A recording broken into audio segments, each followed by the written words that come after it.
नमस्कार। मैं बलवंत कुमार पांडे।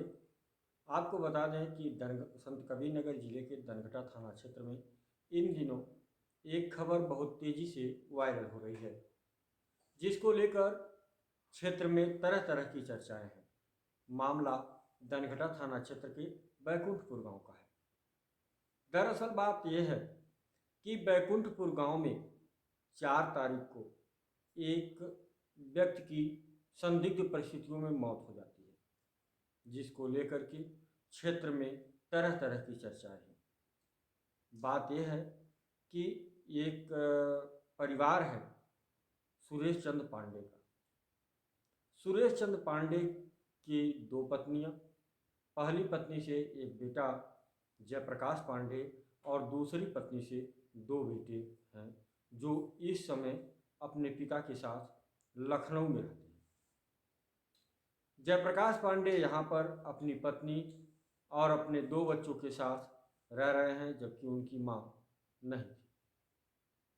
जयप्रकाश पांडे रोजी रोटी के चक्कर में दुबई चले जाते हैं और 1 तारीख को दुबई से घर वापस आते हैं और 4 तारीख को उनकी संदिग्ध परिस्थितियों में मौत हो जाती है।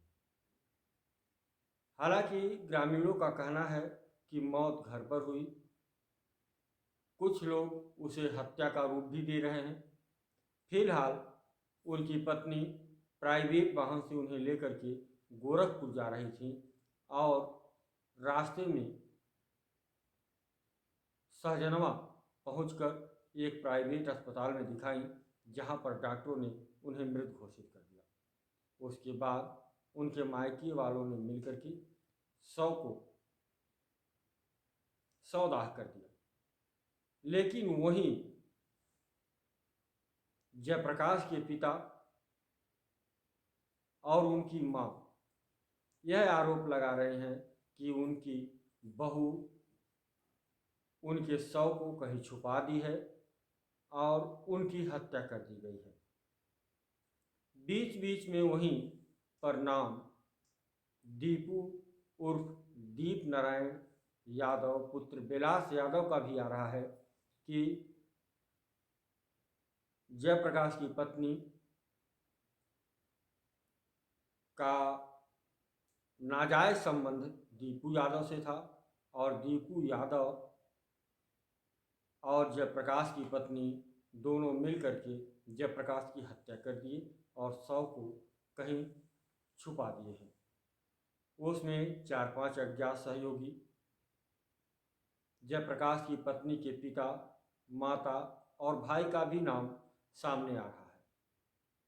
वहीं गांव के तमाम लोग अलग अलग बयान दे रहे हैं।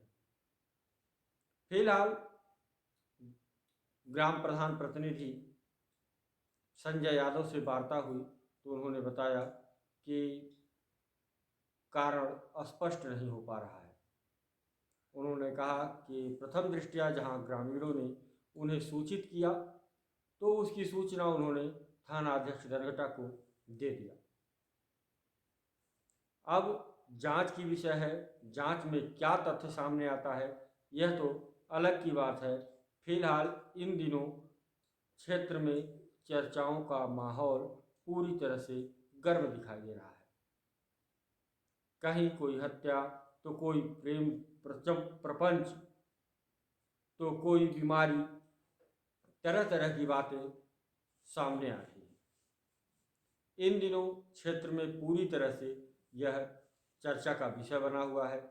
कहीं लोग कहते हैं कि कलयुगी पत्नी ने प्रेमी के साथ मिलकर के पति को मौत के घाट उतार दिया, तो कहीं लोग यह भी कहने से चूक नहीं रहे हैं कि शराब के आदी थे और शराब पी करके मर गए।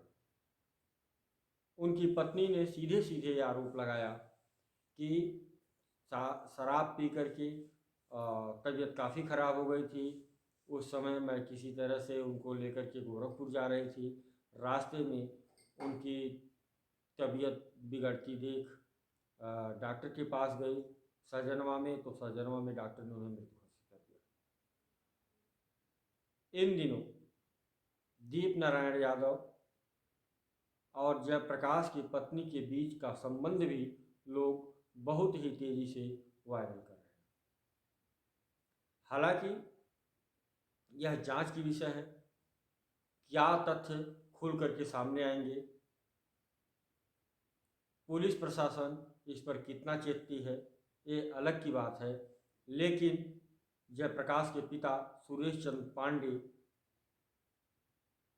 ने आज धनघटा थाने पर एक लिखित रिपोर्ट तहरीर देते हुए कार्रवाई की मांग की है। अब दिए गए तहरीर के आधार पर पुलिस कार्रवाई करती है या पुलिस मुकदमा लिख करके अपना विवेचना करती है, उसके बारे में जानना चाहती है। इस तरह से देखा जाए तो शव को दफना दिया गया, जला दिया गया या कहीं छुपा कर रखा गया है, यह अलग की बात है। लेकिन आज उनकी पत्नी द्वारा जयप्रकाश पांडे का ब्रह्मभोज भी कर दिया गया। हालांकि देखा जाए तो हिंदू रीति रिवाज के अनुसार ब्राह्मण के घर 12 दिन पर ब्रह्मभोज होता है, 10 दिन पर बाल बनवाए जाते हैं, लेकिन ऐसा कुछ न करते हुए और उन्होंने बताया कि गायत्री पीठ के माध्यम से आज के दिन उनका कर्म कर दिया गया ताकि किसी भी प्रकार की कोई अड़चन न आ सके। ब्रह्मभोज में जयप्रकाश के पिता व माता शामिल नहीं रहे, गांव के भी तमाम लोग शामिल नहीं रहे। फिलहाल जो ग्राम प्रधान संजय का बयान आया उसे भी आप लोग सुनिए, साथ ही में हमारे चैनल को लाइक सब्सक्राइब भी करिए। और क्या जयप्रकाश की पत्नी और दीपू के बीच जो लोग संबंध बता रहे हैं उस अनुसार दीपू और जयप्रकाश की पत्नी को सजा होनी चाहिए या इसे किसी बड़े संगठन संस्था से जांच कराई जाए, जैसे सीबीआई को ही ले लीजिए, तो इनसे जांच कराई जाए, इनके बारे में भी जाना जाए।